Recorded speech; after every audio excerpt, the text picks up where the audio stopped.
Saya punya kitab namanya Qadhayal Haji wal Umrah. Itu terbitan Hayatul Ulya Arab Saudi, milik Wahabi. Itu diantara fatwa yang dipakai untuk solusi muskilatul haji, problem-problem haji kekinian. Itu fatwanya syekh-syekh yang dari Indonesia, termasuk Syekh Khotib Minangkabau, Syekh Nawawi Banten, Syekh Bakir Nur Jogja. Misalnya begini, dalam fatwa-fatwa yang menyulitkan kita ya, sampai sekarang jadi perdebatan. Ketika Safa dan Marwah itu dengan batas tertentu, saya ulang lagi dengan batas tertentu, mau tidak mau atas nama kebutuhan, itu kan butuh perluasan. Karena kalau naik turun itu mudah disepakati ulama. Jadi misalnya gini ya, saya punya tanah seluas ini. Pasti orang akan mengatakan sampai bawah ya tanah saya, sampai atas tanah saya. Itu mujma' alaih, itu disepakati. Sehingga Nabi ngendikan al-Ka'bah min tuhumil ardi ilas sama Ka'batun. Ka'bah sampai ujung bumi, sampai ke aras semuanya Ka'bah. Sehingga tidak ada perdebatan ulama ketika Masjid Haram ditingkat, kemudian yang di atas sholat. Tetap dia menghadap Ka'bah. Tidak harus diluk melihat di bawah, enggak. Karena Ka'bah sampai langit. Sama, tanah Anda kamu tingkat sampai 10, enggak ada tetangga protes. Karena bawah sampai atas tanah Anda. Tapi kalau diperluas, tanah Anda kamu luaskan setengah meter saja atau 3 cm saja, iso geger mbek tonggo.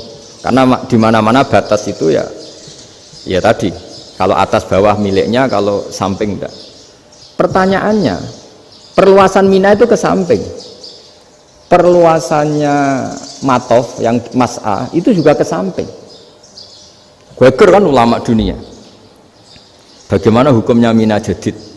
Mina yang diperbarui atau Mina yang diperluas. Itu diantara rujukan baik yang membolehkan maupun yang menentang. Itu ya syekh-syekh Indonesia. Itu orisinal tuh. Saya punya kitab orisinal terbitan Hayatul Ulya, kira-kira ya kemenaknya Arab Saudi kalau di Indonesia itu. Itu yang dirujuk dawuh Syekh Nawawi, dawuh Syekh Khotib Minangkabau. Karena apa? Ada logika khas Jawa. Misalnya begini, meskipun saya tidak perlu fatwa Mina Jadid sah apa enggak, memang jadi perkhilafan ulama. Misalnya kampung ini dinamai Mina. Pertanyaannya gini, tanah yang di samping ini bisa milik Anda apa enggak? Ya bisa Gus, kalau dibeli atau dihibahkan. Berarti tanah di samping Anda menjadi milik Anda karena ada proses pengambil alian lewat beli maupun hibah. Nah masalahnya ini negara itu berhak menganeksasi atau memasukkan ini sebagai Mina. Itu ulama Jawa kalau ditanya alasannya apa? Fa'innal muttasila bisek hukmu dzalika syek. Karena yang gantet, yang mutasil itu bisa dihukumi seperti sesuatu itu. Jadi kalau ini Mina, ya yang gantet Mina ini ya bisa dikatakan Mina. Beda dengan membuat Mina Malang Mina, wah itu tidak bisa, tidak mutasil kan? Itu enteng sekali ulama Jawa. Satu ya tentu karena kebutuhan, tapi asal masih al-muttasilu bihi, yang masih tanah yang masih mutasil dengan. Nah ketika perluasan Mas'ah antara Safa dan Marwah kan, misalnya ini batas luasnya Safa, ini batas luasnya Marwah. Lalu atas nama kebutuhan Safa Marwah itu sampai sini, sampai agak meluas ke sini. Itu geger Arab Saudi. Wah ini gimana? Padahal tawaf itu harus antara Gunung Safa dan Gunung Marwah, sa'i itu ya. Tapi kalau istilah Quran memang tawaf sama-sama. Makanya apa? Inna Safa al Marwata min sya'airillah faman hajjal baita wa i'tamara fala junaha alaihi ayyat tawafa bima. Jadi kalau istilah sa'i di Quran itu masih tawaf. Karena harus ada, kalau bisa lah, bukan harus. Kalau bisa memang harus ada unsur muternya. Kita kalau sa'i kan dari sini Safa sampai sini Marwah, terus kan agak muter ke sini. Nah, kan agak membentuk lingkar, makanya Quran tetap mengistilahkan apa? Tawaf.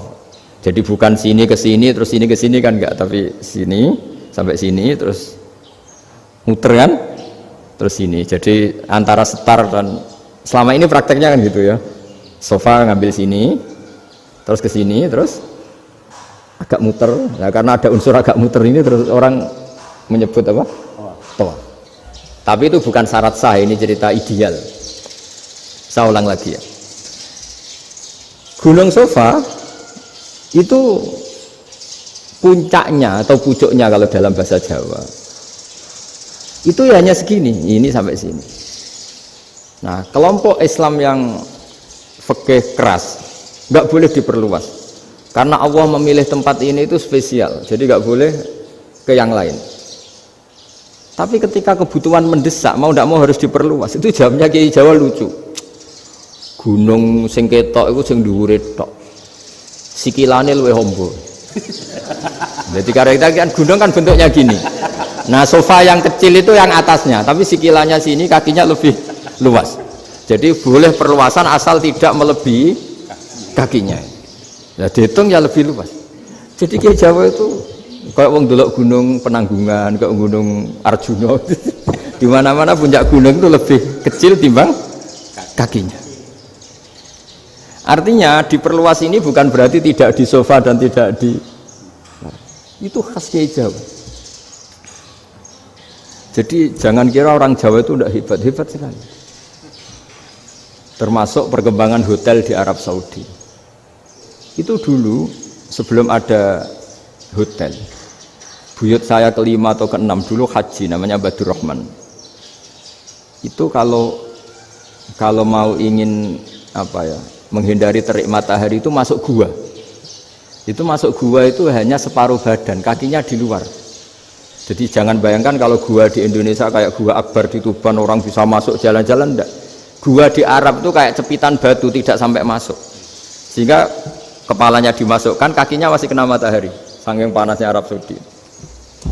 Sehingga dalam bayangan hijrah ketika Nabi bersembunyi di gua Sur, itu kata Abu Bakar, kalau orang kafir melihat kakinya pasti melihat kita karena nggak bisa masuk penuh. Jadi orang itu mau dempas tok. Sehingga ya kira-kira luasnya gua paling segini. Makanya guyonannya kiai-kiai itu untung nggak kayak gua Indonesia. Kalau kayak gua Indonesia laba-labanya capek karena luas sekali.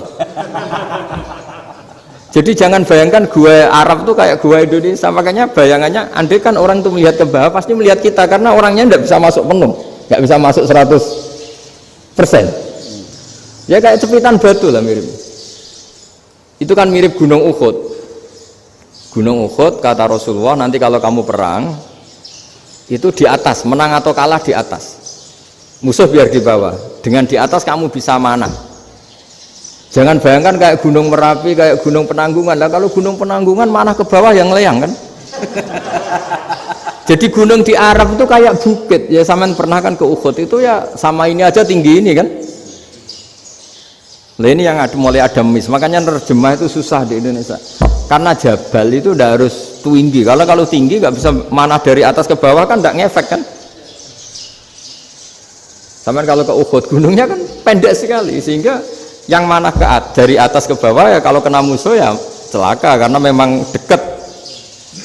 Ya kalau gunung Indonesia manah dari atas ke bawah yang leyang nggak ngefek.